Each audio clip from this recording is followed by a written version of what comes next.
Bonjour à tous, j'espère que vous vous portez bien, que les fêtes de fin d'année se passent correctement et que vous entamez les débuts des festivités pour l'année 2023 qui va débuter.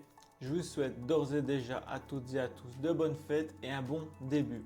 On se retrouve aujourd'hui pour parler système de notification. J'en ai testé pas mal en local ou sur le cloud. Je me suis arrêté pour ma domotique sur NTFI ou NTFY ou NTFI. Bref, NTFY, c'est ce diminutif et on voit tout de suite pourquoi je me suis arrêté sur lui. Le premier point qui me plaît sur NTFI, c'est possibilité de l'utilisation sur le cloud ou sur le local. Si vous n'avez pas une installation ou une infrastructure qui vous permet de l'héberger localement, vous pouvez l'utiliser sur le cloud. Il y a en tout, je pense, 5 serveurs, dont un en France. Le deuxième point, j'adore MQTT, je l'utilise beaucoup. Vous avez vu à travers mes vidéos que j'ai pas mal de Zigbee. J'ai du Zigbee to MQTT en local. Eh bien, NTFI, c'est le même principe que MQTT. Vous vous abonnez à un topic, vous publiez sur le topic et vous lisez sur ce topic. Donc, facile, simple et rapide. Il y a encore pas mal d'autres points qui m'ont fait basculer vers lui. Et on va voir tout de suite directement sur la page, sur le site internet ntfy.sh. Vous avez une application mobile, donc ça, gros point positif, c'était nécessaire. Si on n'a pas d'application mobile à l'heure actuelle pour être notifié, c'est compliqué. Elle est disponible aussi bien sur iOS que sur Android. Elle ressemble à ceci. Vous voyez une petite vidéo ici avec l'application, la Subscribe to Topic. On verra ça par la suite. Je vous mets le lien dans la description. On reviendra après sur les exemples. Je vais vous montrer un peu à quoi ressemble l'interface sur PC et l'interface sur mobile. Je teste ça avec Node-RED, donc j'envoie directement mes notifications sur Node-RED parce que j'utilise Node-RED tout simplement. Vous retrouvez les exemples d'ailleurs sur la documentation. Un petit onglet Node-RED. Vous voyez que vous pouvez faire directement vos premiers tests. Il suffit de mettre le topic, votre topic NTFI. Vous mettez votre URL, soit la locale, soit l'URL du cloud. Bien évidemment, moi je privilégie la locale. Et de Home Assistant, pareil, des notifications pour les automatisations, etc. Vous voyez qu'il y a déjà plein d'exemples qui sont là. Uptime Kuma, on en revient après. C'est lié directement, c'est super. Je vais vous montrer à quoi ça ressemble. Bref, quand je vois ça, moi j'ai été conquis par le système. J'ai donc décidé de l'exploiter. Maintenant, ça fait plus de 6 mois. J'en suis toujours aussi content. Donc c'est pourquoi je vous le présente aujourd'hui. On se retrouve sur Node-RED. Je fais juste un petit test. Ça tient en quelques nodes. Le dernier node, ce sera le publish, un post sur HTTP avec l'adresse du serveur cloud de NTFI en France et je mets un topic qui est à mon nom, tout simplement. Il n'y a rien d'autre à faire. Le data, la fonction, c'est pour personnaliser un petit peu le message, pour avoir un petit icône et un petit titre, etc. C'est pas nécessaire, mais c'est quand même plus joli. Et ici, on va faire un inject de la température de mon bureau. Voilà. Si je clique sur Deploy, voilà, on a entendu la notification, vous avez dû l'entendre à la vidéo. Je vois ici que la température elle est de 23,45. C'est un petit peu chaud d'ailleurs. Et sur NTFI, pareil, 23,45. Et bien là, vous pouvez vous amuser à publier quelque chose d'autre ou à mettre en forme, c'est toujours possible. Je vais vous montrer ce que je fais d'autre avec NTFI par exemple. J'ai des topics, ça c'est sur mon personnel. L'Uptime Kuma, on va le voir juste après pour monitorer l'uptime de toutes mes VM ou des Docker ou ce que vous voulez. Un topic de test. Le topic sur Node-RED, donc ça, je ne sais pas pourquoi sur l'application PC, je n'ai pas la preview. Néanmoins, sur le smartphone, ne vous inquiétez pas, je vous montre juste après, vous allez avoir la preview. Si je clique sur l'alarme, je peux avoir le statut de l'alarme par exemple. Ici, on est sur mon topic test. En fait, vous pouvez publier un peu ce que vous voulez. Même principe que MQTT, vous publiez, vous vous abonnez à un sujet. Vous pouvez vous abonner à un sujet en cliquant sur le petit plus. Vous pouvez publier une notification aussi pour tester si ça fonctionne. On retrouve l'exemple de la documentation, le niveau de priorité. Ça peut être sympa si vous avez plusieurs topics comme moi. Vous définissez un niveau de priorité et sur votre smartphone, vous pouvez changer la sonnerie par rapport au niveau de priorité dans les notifications des applications. Ça peut toujours être intéressant. Topic alarme, priorité très haute, je mets une sonnerie qui casse les oreilles si une alarme se déclenche. Pour Node-RED, je peux envoyer d'autres comme la sonnette, par exemple pour faire une photo du facteur qui sonne moins haute la priorité, néanmoins je ne vais pas l'oublier. On va voir maintenant un petit peu à quoi ça ressemble sur le téléphone, c'est un petit peu pour ça qu'on utilise le système de notification. Donc sur Node-RED, j'ai fait un petit flow ici. Il y a juste 3 nodes qui vont nous intéresser. Le timestamps pour lancer, le caméra snapshot qui va faire le snapshot tout simplement de la caméra de la rue quand on sonne à la porte. Ici c'est actionné par mon DAIUA VTO. Ici on va le faire manuellement, donc je bypass ces informations là. Le data c'est toujours pour la mise en forme et puis on envoie sur le node post HTTP sur notre Entify. Je clique sur Inject. Vous entendez que je reçois la notification et si je bascule, notre notification Entify.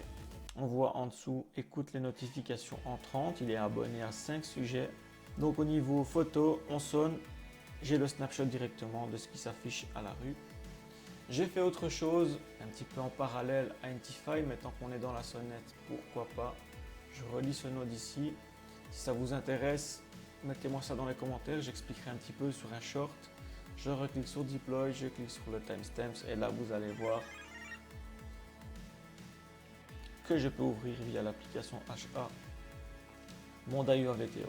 Ça c'est pour ceux qui utilisent le VTO. Si vous avez des ratés au niveau de l'application, voilà une parade qui va vous être utile. Pour pouvoir comprendre un petit peu le principe, vous avez des sujets comme dans MQTT, des topics auxquels vous vous abonnez. Sur l'application, vous cliquez sur le petit plus, abonné au sujet, vous choisissez le nom, test 1 ou test vidéo par exemple.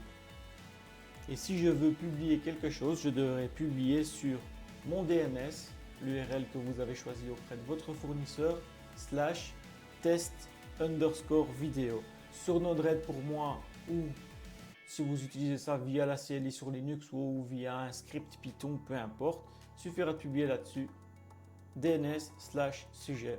C'est comme ça que ça fonctionne, c'est assez simple. Vous pouvez vous abonner à n'importe quel sujet. Si vous avez l'URL de quelqu'un d'autre qui doit vous passer, votre voisin, surveiller les colis, quelque chose, il peut vous mettre aussi ça quand ça sonne chez lui. On peut se partager, on peut limite faire un système de chat avec encore. Donc ici, ça c'est le principe. C'est comment ça fonctionne. Vous voyez qu'on a un exemple qui vous dit pour envoyer des notifications à ce sujet, veuillez simplement put ou post à l'URL du sujet. Exemple, utilisez un curl, curl-bonjour, URL/test vidéo. Et là, vous allez recevoir la notification directement sur ce sujet-là. Je vous parlais tantôt d'Uptime Kuma.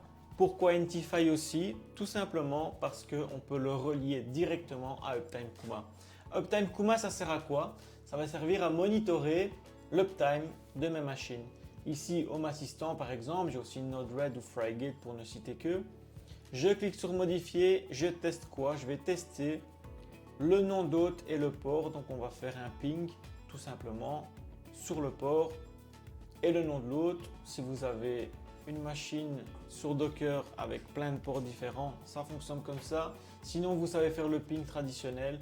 Vous avez aussi la possibilité de monitorer des trucs spécifiques comme MQTT, MariaDB ou PostgreSQL.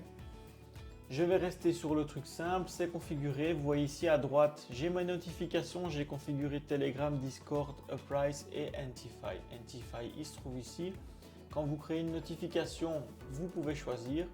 Sur Uptime Kuma, on peut en sélectionner pas mal. Et donc, je vais rester sur Entify. Je sélectionne Entify. Hop. Qu'est-ce que j'ai à mettre? Le nom de l'affichage pour la notification. Le topic que je vais surveiller, l'URL du serveur. Nom d'utilisateur et mot de passe, ça c'est en option. Vous pouvez tester. Moi, ce que je vais faire ici, admettons que mon serveur Home Assistant tombe en rade. Vous voyez qu'ici, tout est ouvert. On va changer le port, on va mettre un 4 et on va faire un test. Je clique sur sauvegarder.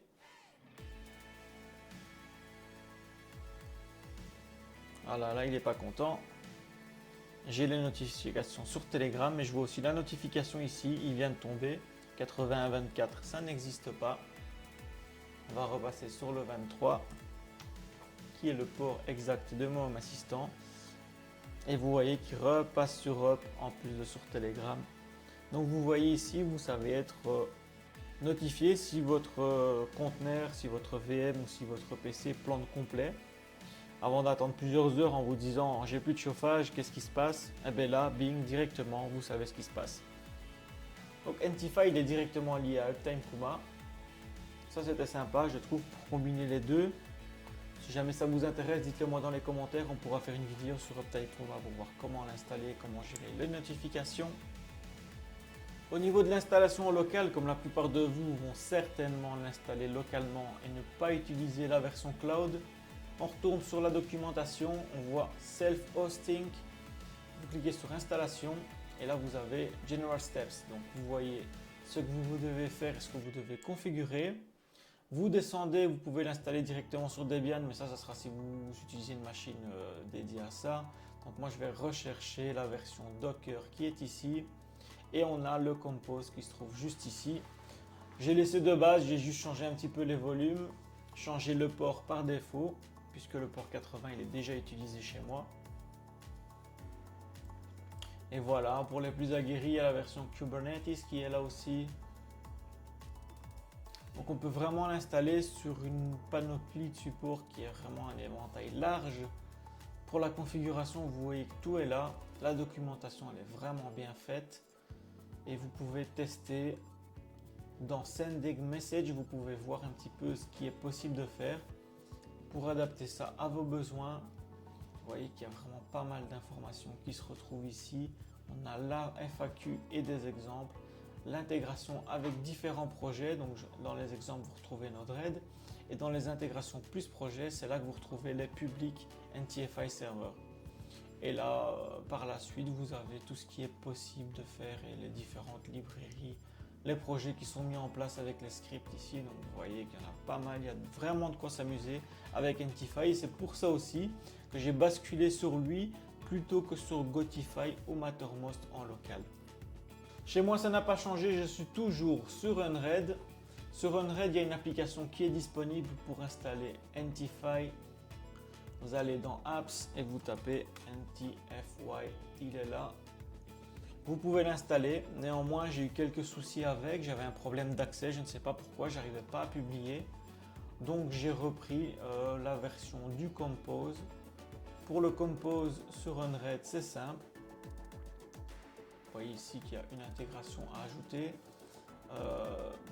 pour pouvoir déployer vos composes, donc elle est vraiment bien faite aussi. Et là si je clique sur Edit Stack et ensuite Compose File, je retrouve mon Docker Compose qui est là en dessous.